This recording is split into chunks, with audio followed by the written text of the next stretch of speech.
ফ্যাসিস্টদের দেওয়া বানানো মিথ্যা মামলা এটিএম আজহার সাহেব এখনো 13 বছর জেল খাটতেছে।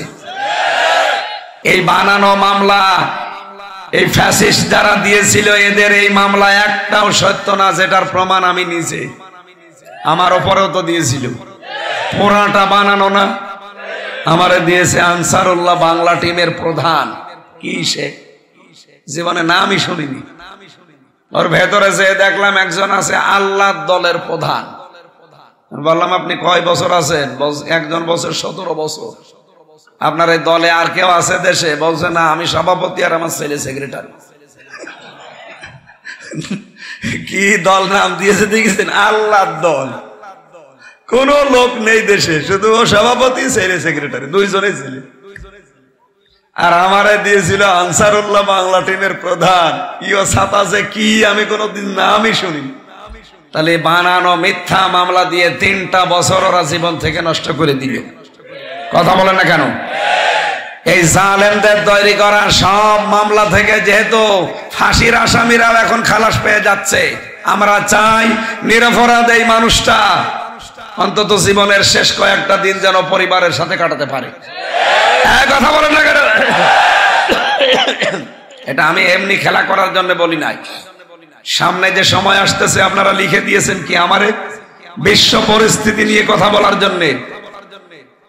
হুদায়বিয়ার সন্ধ্যের দিন 1400 মানুষ নিয়ে নবীজি হজ করতে আসছিলেন। হুদায়বিয়ার এই জায়গায় বাধা প্রাপ্ত হলেন। হযরত ওসমানকে বললেন যাও সমঝোতা করে আসো। ওরা ওসমানকে আটক করে ঘোষণা দিয়েছে কুতিলা ওসমান ইবনে আফফান, মেরে ফেলা হয়েছে ওসমানকে। নবীজি সঙ্গে সঙ্গে ওই বাবলা গাছের নিচে নিজের হাতটা ফেলে দিলেন। ভালো করে শুনবেন, 1400 সাহাবীর ভেতরে একজন গেছে ওসমান, এখনো 1399 জন আছে। তিনি বললেন সবাই তোমরা ইহরামের কাপড় খুলে ফেলো, সাধারণ কাপড় পরো। ও বাংলার মুসলমানেরা, নবী কি জানতেন না ইহরামের কাপড় খুলে ফেললে হজ নষ্ট হয়ে যাবে? বলেন বলেন। যারা হজ করেছে জিজ্ঞাসা করেন ইহরামের কাপড় খুলে ফেললে হজ তাকে শেষ। ফরজ রোজা ছিলেন, বললেন ভেঙে ফেলো, পরে করে দেব। 2টা ফরজ জিনিস তিনি বাদ দিয়ে হাতটা তিনি ফেলে দিয়ে বললেন 1399 জনকে আমি এখন শপথ পাঠ করাবো। ওরা একটা বিনা অপরাধে মানুষকে মেরে ফেলেছে। বিনা অপরাধে মানুষকে মেরে ফেলার এর প্রতিশোধ না নেওয়া পর্যন্ত একজন মদিনায় ফেরত যাব না। 1399 জন যখন হাত দিয়েছে, আল্লাহ পাক বলেন ইন্নাল্লাযীনা ইউবাইউনাকা ইন্নামা ইউবাইউনাল্লাহ ইয়াদুল্লাহি ফাওকা আইদিহিম। রব্বুল আলামিন বলেন হে নবী, আপনার কাছে যারা বায়াত নিচ্ছে, আমি আল্লাহ পাক বলছি এরা আপনার হাতে না, আমি আল্লাহর হাতে বায়াত নিচ্ছে। এদের হাতের উপরে আমি আল্লাহর হাত আমি দিয়ে দিয়েছি। এতটুকুই শেষ করেননি, বিশ্ব নবী নিজে তার এই বাম হাতটা তুলে দিলেন। সাহাবীরা বলে হুজুর এ আবার কিসের হাত? নবীজি বললেন কোরআনের আয়াত নাযিল হয়েছে একটু আগে, লাকাদ রাদিয়াল্লাহু আনিল মুমিনিন।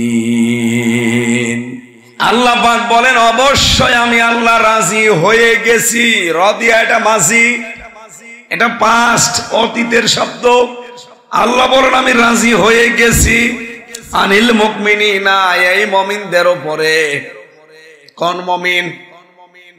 ইউবাইউনাকা তাহতা শাজারা, যারা এই গাছের নিচে আপনার হাতের উপরে হাত দিয়ে শপথ পাঠ করছে, বায়াত নিচ্ছে। কি বায়াত নিয়েছিল? যে আল্লাহ নিজে তাদের উপরে খুশি হয়ে গেছে। আপনি যে সুবহানাল্লাহ বললেন বুঝেছেন? কি বায়াত নিয়েছিলেন তারা যে আল্লাহ খুশি হয়ে আয়াত নাযিল করছে? একটাই মাত্র কারণ, একটা নিরপরাধ মানুষকে ওরা মেরে ফেলার কথা জানিয়েছে, যদিও মেরে ফেলেনি। আল্লাহর নবী এই নিরপরাধ মানুষের পক্ষে দাঁড়িয়ে 1399 জনকে জীবন দেওয়ার জন্য শপথ বাক্য পাঠ করাচ্ছে। আল্লাহ এত বেশি খুশি হয়ে গেলেন, রব্বুল আলামিন বলেন ফাআলিমা মা ফি কুলুবিহিম, ওরা যা বলছে হাত দিয়ে আমি আল্লাহ কিন্তু ওদের মনের খবর জানি, ওরা মন থেকেই বলছে। ফানজালাস সাকিনাতা আলাইহিম, আমি আল্লাহ নিজে তাদের উপরে আমার সাকিনা নাযিল করলাম, প্রশান্তি। 3 নম্বরে ওয়াসাবাহুম ফাতাহান করিবা, তাদেরকে একটা আসন্ন বিজয়ের সুসংবাদ তাদেরকে শোনালাম। ভোলাবাসী খুব খেয়াল করে শুনবেন, এখানে সঙ্গে সঙ্গে ওরা যেই শুনেছে নবীজি শপথ বাক্য পাঠ করাচ্ছে, ওরা ভয়ে ওসমানকে ছেড়ে দিয়েছে। চিন্তা করেন, এখানে একজন নিরপরাধ মানুষের জন্য যদি এত মানুষ জীবন দেওয়ার সিদ্ধান্ত নিতে পারে, তাও নবীর হাতে। আজ বাংলাদেশে কত নিরপরাধ মানুষকে আয়না ঘরে গুম করে খুন করে। আমার কুষ্টিয়া ভার্সিটির মুকাদ্দাসার ওলিউল্লাহ এখনো পর্যন্ত গুম হয়ে আছে, কেউ জানে না।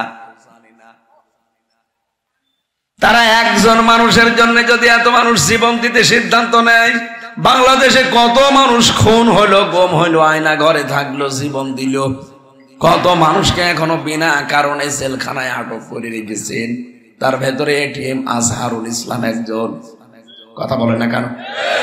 আমরা আজ বাংলার এই 18 কোটি মানুষ যদি সত্যি সিদ্ধান্ত নিতে পারি, বিনা অপরাধে যারা জেলে আছে তাদেরকে না ছাড়লে কিন্তু আমরা রাজপথে নামতে বাধ্য হব। আমার মনে হয় বাতিলরা এতদিন যারা ছিল ভয়ে ছেড়ে দিত, কিন্তু আমরা পারি নাই। যেতে এখন আমরা যারা দায়িত্বে আছে, এই মানুষগুলোর ভেতরে মনুষ্যত্ব আছে বলে আমরা মনে করি, এই জন্য ছাত্র জনতা দিয়েছে। আশা করব আপনাদের মনুষ্যত্ব জাগ্রত করেন। আমরা দেখেছি ভেতরে এমন এমন মানুষ আছে যাদেরকে ছেড়ে দেওয়া ফরজ হয়ে গেছে। 80 বছর 85 বছর 90 বছরের মুরব্বী মানুষ নিজের কাজ নিজে করতে পারে না, 24 ঘন্টা রান্নাঘরের সামনে বসে মশা মারে, মাছি মারে। কেন তাদেরকে এই বয়সে আটক করে রাখা লাগবে? শেষ বয়সটা তারা পরিবারের কাছে থাক। এই জন্য আমার মনে হয় আইন করা দরকার, যাদের 80 বছরের উপরে বয়স তাদের জেলে রাখাই ঠিক না। এটি আমার সরার ইসলাম দুলে দুলে বেড়ায়, নড়তে পারে না বেটা, তার জীবনটা আপনারা নষ্ট করে দিলেন। হাসিনার দেওয়া কোন মামলা যেহেতু দেশে টেকছে না, এটাও যেন না টিকে। আমরা এই নিরপরাধ মানুষের পক্ষে যদি থাকতে পারি, আমাদেরকে আল্লাহ আয়াত অনুযায়ী 3টা পুরস্কার দান করবে। যদি এটা মনের কথা হয়, আমাদের উপর আল্লাহ আসন্ন বিজয় দেখাবে এবং রহমত আর বরকত নাযিল করবে। কোরআনের কথা মিথ্যা হতে পারে? সামনে যেহেতু বিজয়ের আমরা আভাস পাচ্ছি, কারণ বিজয় আসলে কয়েকটা জিনিস দেখা যায়। আরাআইতান নাসা ইয়াদখুলুনা ফি দীনিল্লাহি আফওয়াজা, আপনি দেখবেন দলে দলে মানুষ পালে পালে ইসলামে আসতেছে। এখন যে ইসলামে আসতেছে এটা দেখা যাচ্ছে না? আগস্টের 5 তারিখের আগে বাংলাদেশে মাত্র 100 জনের 15 জন মানুষ চাইতো যে দেশে দিন কায়েম হোক। মাত্র 100 জনের 15 জন।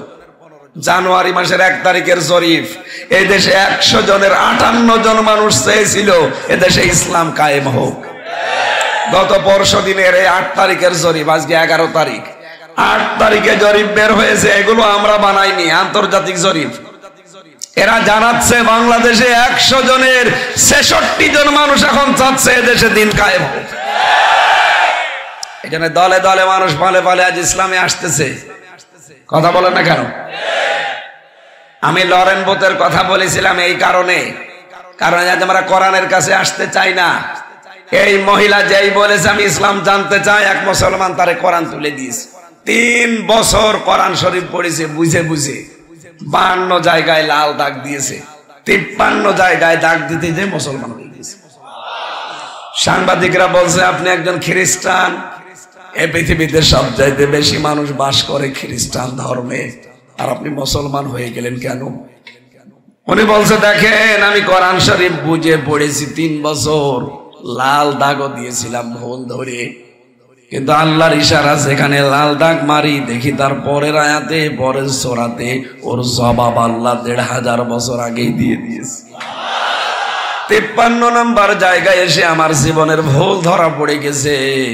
এখন আমি নিজেই বাপ দাদার ধর্ম ছেড়ে দিলাম, এ ধর্মে চলে আসলাম।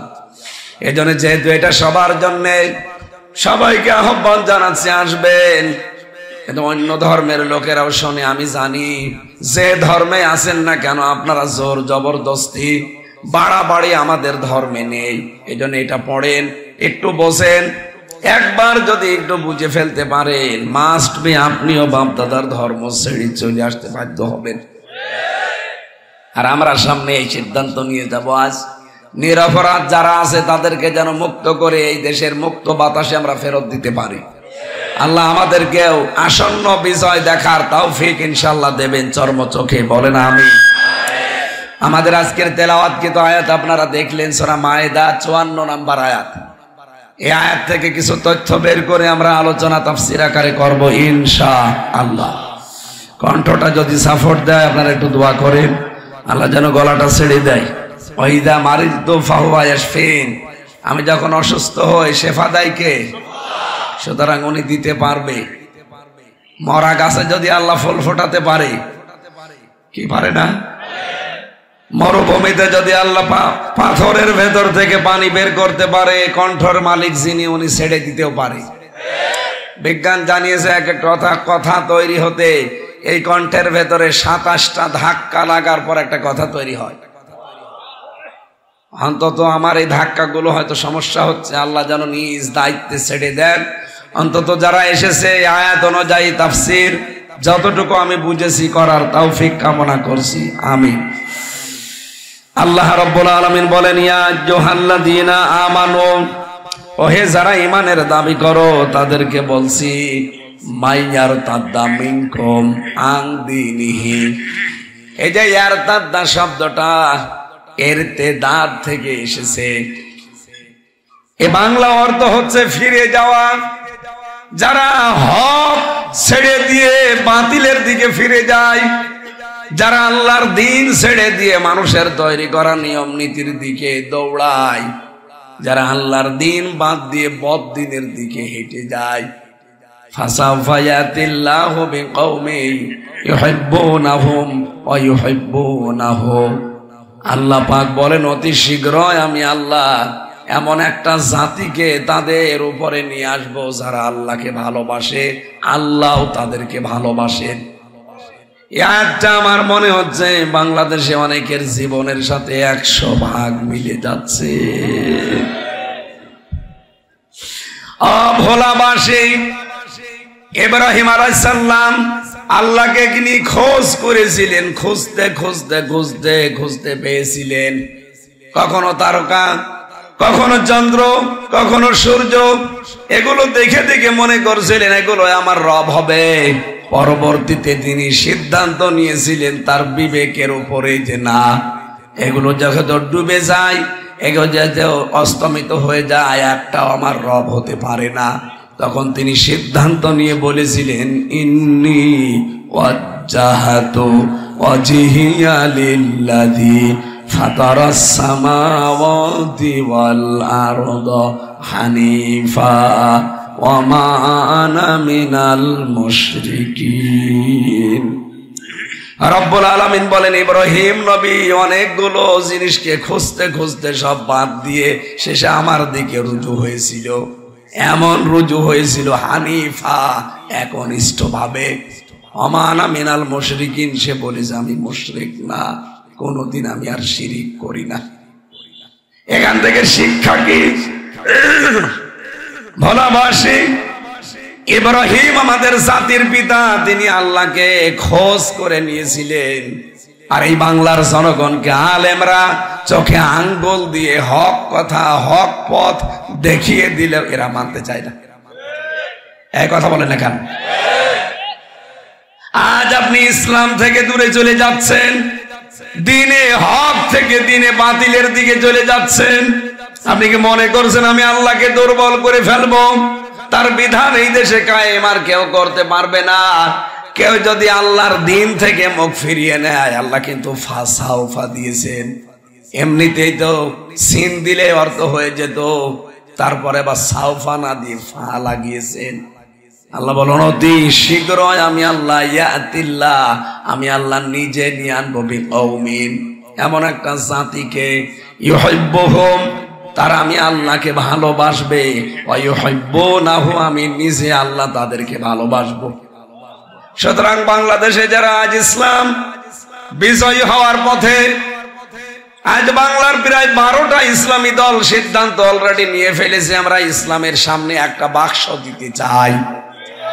এক কথা বলেন না কেন? এটা বিজয়ের একটা আভাস।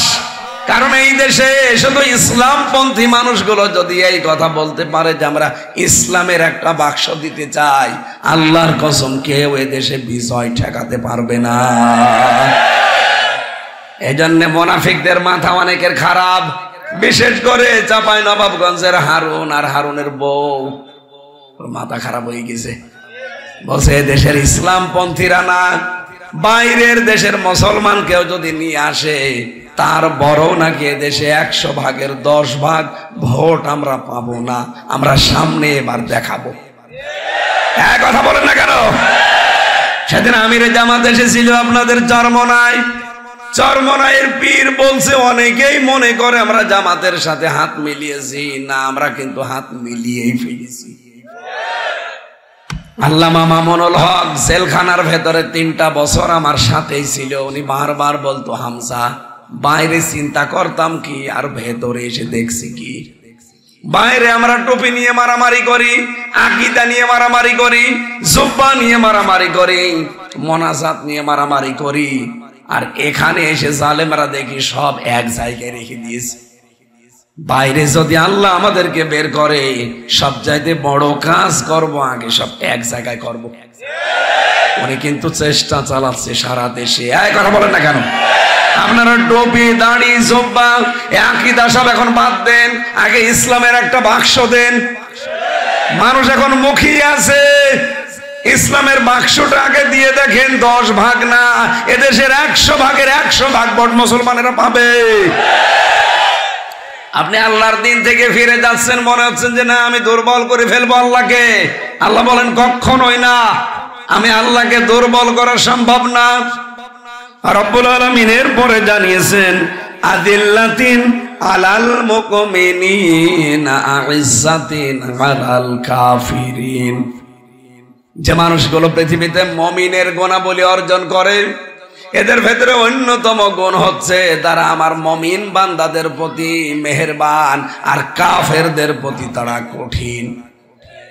আয়াতের তাফসীর করতে গিয়ে তাফসীরে হাক্কানিতে মুফাসসির সূরা ফাতহার 29 নম্বর আয়াতটা তিনি নিয়ে এসেছেন, মুহাম্মাদুর রাসূলুল্লাহ ওয়াল্লাযীনা মাআহু আশিদ্দাউ আলাল কুফফারি রুহামাউ বাইনাহুম ইলা আখিরি আয়াত। আল্লাহ রাব্বুল আলামিন বলেন, মুহাম্মদ সাল্লাল্লাহু আলাইহি সাল্লাম আল্লাহর রাসূল, তার সাথে যারা থাকবে তাদের ভেতরে 5টা কোয়ালিটি তৈরি হবে। 1 নম্বরে আশিদ্দাউ আলাল কুফফার, তারা কাফেরদের প্রতি হবে কঠোর। কাফেরদের যত অনুষ্ঠান আছে সব অনুষ্ঠানের প্রতি মুসলমান যারা দাবি করবে তারা কঠোর হবে। আর 2 দিন পরে একটা অনুষ্ঠান আসতেছে, 14ই ফেব্রুয়ারি বিশ্ব বেহায়া দিবস। এটা কি মুসলমানদের? শফিক রেহমান নামে এই শয়তান ইংল্যান্ড থেকে এটা আমদানি করেছে। এই কথা বলেন এখানে। সাংবাদিকেরা প্রশ্ন করছে, স্যার আপনার নাম তো শফিক রহমান ছিল, আপনি রেহমান লেখেন কেন? ও বলছে, রহমানের ভেতরে মৌলবাদের গন্ধ পাওয়া যায়, এই জন্য আমি নাম পরিবর্তন করে কেটে দিয়ে লিখেছি রেহমান। যেই শয়তান আল্লাহর নামকে পাল্টিয়ে ফেলতে পারে, তার নিয়ে আসা আমদানি করা বিশ্ব বেহায়া দিবস বাংলাদেশে কোন নবীর উম্মত পালন করতে পারে না। সুতরাং কাফেরদের এই অনুষ্ঠানের উপরে কঠোর হওয়া লাগবে। আগামী আর 2 দিন পরে অনুষ্ঠান কেউ পালন করবেন? বলেন। রুহামাউ বাইনাহুম, নিজেদের ভেতরে রহম দিল হওয়া লাগবে। আজ ওই 14 দল বাদ দিয়ে আমরা যারা আছি সবাই মাজলুম। এক কথা বলো না কেন? নিজেদের ভেতরে সৌহার্দ্য বাড়ান, নিজেদের ভেতরে রহম দিল তৈরি করেন, মমতাময়। আজ এই ফাটল ধরানোর চেষ্টা করছে অনেকেই। বিএনপির ভেতর আমি বারবার বলি দুইটা গ্রুপ আছে, একটা ডানপন্থী একটা বামপন্থী। ডানপন্থীটা এখনো ম্যাডাম খালেদা জিয়ার কথায় চলে, আর বাম যেগুলো ওগুলো সব দাদা বাবুদের ফাঁদে পা দিয়েছে। আপনি আবার ধরা খাবেন। এবার যদি ধরা খেয়ে যান না, কিয়ামতের আগে আর দাঁড়াতে পারবেন না। এই জন্য বাম গুলো আমার মনে হয় এগুলো ক্যান্সার, এগুলোই ক্যান্সার গুলো ছাঁটাই করা দরকার। একটা মাজলুম দল, এরাও কিন্তু আজ 15.5 বছরের জুলুমের শিকার হয়েছে।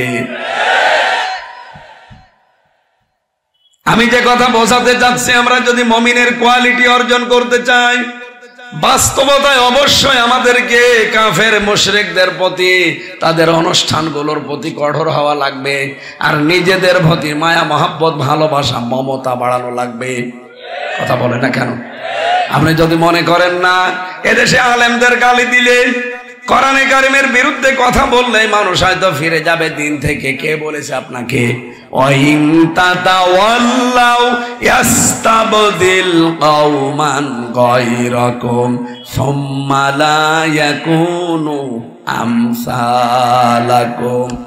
সূরা মুহাম্মদের ভেতরে আল্লাহ বলেন, তোমরা যদি ফিরে যাও আল্লাহর দিন থেকে, এমন একটা জাতিকে আমি আল্লাহ ওই জায়গায় বসাবো যারা তোমাদের মতো হবে না। সেই জাতি হিসাবে আল্লাহ যেন আমাদেরকে বেছে নেন, বলেন আমিন। ইসলাম থেকে আজ যারা দূরে সরে যেতে চান, যান, আল্লাহর এক চুলো ক্ষতি হবে না।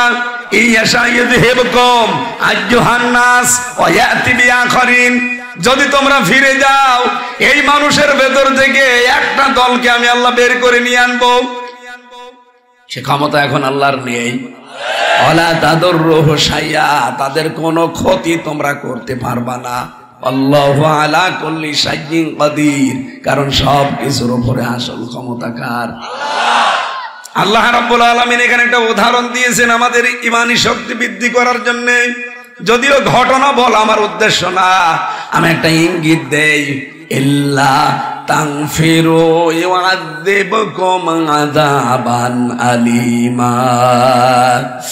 আজ যদি আমরা এই রাস্তায় বেরিয়ে না আসি, আল্লাহ কঠিন আযাব আমাদের জন্য ব্যবস্থা করবে। রাব্বুল আলামিন আয়াতের পরবর্তীতে নবীজির ওই হিজরতের কাহিনীটা আমাদেরকে শুনিয়েছেন। ইদহুমা ফিল গারি ইয়াকুলু লি সাহিবিহি লা তাহজান ইন্নাল্লাহা মা'ানা। রাব্বুল আলামিন বিশ্বের মুসলমানদেরকে জানাতে চাই, তাকাও আমার নবীর দিকে। কাফেররা যখন তাকে বের করে দিয়েছিল, এমন কঠিন পরিস্থিতি তার সামনে পড়েছিল, ওই গুহার ভেতরে কাফেরদের পা পর্যন্ত দেখা যাচ্ছিল, কাফেরদের গলার আওয়াজ শোনা যাচ্ছিল। এই কড়াকড়ি অবস্থায় নবীজি বিচলিত হন নাই, ঘাবড়িয়ে যান নাই। তিনি তার সাথী হযরতে আবু বকরকে বলেছিলেন, কোনো ভয় নেই, কোনো চিন্তা নেই, অবশ্যই আল্লাহ আমাদের সঙ্গে আছেন। আমি বাংলার মুসলমানদেরকে আজ এই আয়াত থেকে গ্যারান্টি দিতে চাই, দু একজন ক্যান্সার মুনাফিক যা আরম্ভ করেছে ইসলামের বিরুদ্ধে, আল্লাহর বিরুদ্ধে, কোরআনের বিরুদ্ধে, মুসলমানদের বিরুদ্ধে করুক, কোনো চিন্তা নেই, আল্লাহ আমাদের সঙ্গে আছে। এ বিশ্বাস আমাদের আছে যে অবশ্যই আল্লাহ আমাদের সঙ্গে। বলেন বলেন। আমাদের সামনে কিছু কাজ বাকি আছে। ইসলামের জন্য যদি আপনি সত্যিই মন দিয়ে রাস্তায় নেমে পড়েন, ইউজাহিদুনা ফি সাবিলিল্লাহি ওয়ালা ইয়াখাফুনা লাউমাতা লাইম। আজ দিনের বিষয় যেহেতু সামনে, প্রচেষ্টা করে যাওয়া লাগবে সাধ্যমতো। আর এই চেষ্টা, এই জিহাদে, এই কাজে কোনো তিরস্কারকে মনে রাখা যাবে না। যে যা বলছে বলুক, ধর্ম ব্যবসায়ী বলছে বলুক, আমাদেরকে আজ বলে দুনিয়াদার বলুক, অনেকে বলে হুজুর মানুষ রাজনীতিতে আসবে কেন, বলুক। ইউসুফ নবী কিন্তু নিজের দায়িত্ব চেয়ে নিয়েছিলেন। ওয়ালা জাআলনি আলা খাযাইনিল আরদ ইন্নী হাফিজুন আলিম। তিনি বলেছিলেন আমাকে কোষাগারের দায়িত্বটা দেন, খাদ্যের দায়িত্ব দেন, আমি উত্তম ভাবে এর সংরক্ষণ করতে পারবো। বাংলাদেশে আজ বাংলার মানুষেরা যেহেতু ভুল করছেন, সামনে যেহেতু সময় আসছে, যদি চেয়ে নেওয়ার দরকার হয় আলেমদেরকে, আলেমরা চেয়ে নেবে। এই জন্য ধর্ম উপদেষ্টা বারবার জানাচ্ছে, এই দেশে যদি খাদ্যে ভেজাল বন্ধ করতে হয় আলেমদেরকে ব্যবসায় আসতে হবে, দুর্নীতি মুক্ত করতে হয় রাজনীতিতে, আলেমদেরকে রাজনীতিতে আসা লাগবে। আমরা সংরক্ষণ করতে পারবো। অর্থনীতি যদি সত্যি আপনি সংরক্ষণ করতে চান, এদেশে আল্লাহওয়ালা মানুষ ছাড়া সম্ভব না। আল্লাহওয়ালা মানুষ দিয়ে অর্থনীতি চললে কেমন দেখা যায়, আপনি ইসলামী ব্যাংকের দিকে তাকান। জালেমরা যদিও ৭৫,০০০ কোটি টাকা ব্যাংকটা থেকে মারিং কাটিং করেছে, তারপরও দাঁড়িয়ে আছে। আর আমরা আশা করছি এই ব্যাংকটা আবার দাঁড়িয়ে যাবে। এখানে আল্লাহর এমন এমন নিয়ম নীতি এরা মানে, যদিও ১০০ ভাগ মানা সম্ভব না, তারপরও তারা মানতেছে। আমরা চাই ইসলাম যদি এদেশের সামনে চলে আসে, এই সোনালী, রূপালী, চৈতালি, অগ্রণী যত ব্যাংক আছে, সব ব্যাংকগুলো ইসলামের এই নিয়মে চলবে ইনশাআল্লাহ। তখন সুদ যে মারাত্মক, মায়ের সাথে জেনা করার অপরাধ, এই গোনা থেকে আমরা বাঁচতে পারবো। এখানে এমন এমন মানুষ আছে দোকানদারি করে, চাষবাস করে খায়, টাকা ছেড়ে রাখে, টাকা আসে। ১,০০০ টাকা দিলে মাসে মাসে ২০০ টাকা বেশি দেয়। এটার কি বলে? এটা যারা করছেন, মায়ের সাথে আপনি জেনা করছেন। ও ভোলাবাসী বলেন তো, মায়ের সাথে জেনা করে এসে কেউ নামাজে দাঁড়ালে নামাজ হয়? আর জোরে বলেন হয়? কিসের নামাজ পড়েন আপনি? এখানে যারা টাকা ছেড়ে রেখেছেন, এই মুহূর্তে আসল টাকা বাদ দিয়ে বাকি টাকা মাফ করে দেওয়া লাগবে। কারা কারা এই কাজ করবেন হাত তোলেন তো। তার মানে এই এলাকায় সুদ চলছে, বাবা শাহজালাল সব হালাল না, এটা ছেড়ে দেওয়া লাগবে ভাই। আল্লাহ রাব্বুল আলামিন বলেন, তারাহুম রুকআন সুজদা ইয়াবতাগুনা ফাদলাম মিনাল্লাহি ওয়া রিদওয়ানা। এই রুকু শব্দের ব্যাখ্যা আজ আমি ওই যে মাগরিবের পরে যেখানে ওখানে করার কথা ছিল, পারি নাই। নবীর উম্মত যারা দাবি করবে, আল্লাহর নবীর উম্মতের ভেতরে যে ৫টা কোয়ালিটি, তার ৩ নাম্বার এইটা, হে নবী আপনি তাদেরকে রুকু অবস্থায় দেখতে পাবেন। রুকু কি খালি মাথা ঝোঁকানোই রুকু না, আল্লাহর বিধান যেখানে যেটা আসবে ওইটা জানার পরে, বোঝার পরে কোনো প্রশ্ন করা যাবে না, মাথা ঝোঁকানো লাগবে। আল্লাহর বিধান এই দেশে আছে কয়টা? এই কোরআনে আল্লাহ ৫০০ বিধান দিয়েছেন, একটা বিধান এই দেশে আমরা এখনো চালাতে পারি না। কথা বলেন না কেন? কত বিধান আছে, একটাও চলছে না। মেয়েরা যেহেতু এসেছেন, আপনাদের জন্য ২ মিনিট বলছি। আপনার জন্য আল্লাহর রুকু হচ্ছে ফরজ, পর্দা, এটা আপনার জন্য রুকু। এই কথা বলেন না কেন? এ রুকু আজ মেয়েদের আছে। মেয়েদের যে ফরজ পর্দা, হ্যাঁ আপনি রুখসত আপনাকে দেওয়া আছে, যদি আসিমাত মেনে চলেন আলহামদুলিল্লাহ। যদি ছাড় নিতে চান, রুখসাত আপনার জন্য আছে। তো মুখমণ্ডল, হাতের কবজি আর পায়ের পাতা বাদ দিয়ে পুরা শরীর ঢেকে রাখা লাগবে। কিন্তু এমন এমন পোশাক পরে আপনারা রাস্তাঘাটে আসেন, শয়তান পর্যন্ত লজ্জা পায়। আগে শুনতাম 4 পিস পরতো মানুষ, এরপরে 3 পিস এসেছিল, এরপরে 2 পিস, এখন চলছে 1 পিস। বিশ্ববিদ্যালয়ের মতো জায়গায়, ইসলামী বিশ্ববিদ্যালয়, মেয়েরা 2 পিস পরে আছে, একটা উপরে একটা মাথায়। এই চলে আসছে ইসলামী বিশ্ববিদ্যালয় নাম লিখা। এইটার যদি হয় অবস্থায়, আপনি জাহাঙ্গীরনগরে যান, সব আল্লাহর ওলি। মেয়েরা যারা এসেছেন, পারিবারিক জীবনে যদি খুব গুরুত্ব না থাকে, আল্লাহর এই রুকু, এই পর্দাটা নিজের থেকে শুরু করে।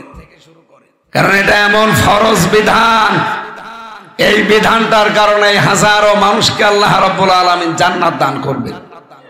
আর এটা অবহেলা করার কারণে, এই পর্দাকে গুরুত্ব না দেওয়ার কারণে হাজারো মেয়ে লোককে আল্লাহ জাহান্নামে পাঠাবেন। নবীজি মেরাজে দেখে এসেছিলেন। এখানে মেয়েরা যারা নিজের স্বামী পেয়েছেন ভালো, বাবা পেয়েছেন ভালো, বড় ভাই পেয়েছেন ভালো, আলহামদুলিল্লাহ, তারা যদি পর্দায় রাখতে চায় 100 ভাগ রাখবেন। আর যদি এরকম স্বামী না পান, নিজের থেকে চেষ্টা করেন, কারণ এটা নামাজের মতোই ফরজ আপনার জন্য। কথা বলেন ঠিক কিনা? বিশ্ব নবী বলেন, ওই মহিলাকে আমার আল্লাহ জান্নাতের 8টা দরজা খুলে রাখবেন। ইদা নাজারা ইলাইহা সাররাতুহু, তার স্বামী যখন তার দিকে এসে তাকাবে তখন সে স্বামীকে আনন্দ দেবে। ওয়া ইদা গাবা আনহা হাফিজাতুহু, স্বামী যখন বাইরে যাবে তখন তার ইজ্জত, স্বামীর সম্পদ, স্বামীর সন্তান সে হেফাজত করে রাখবে। অতুইনু আলা দীনি যাওজাতিহা, স্বামী যখন বাইরে যাবে দ্বীনের কাজে, ইসলামের কাজে, মানবতার কাজে, তখন সে পেছন থেকে সাহায্য করবে, উৎসাহ দেবে।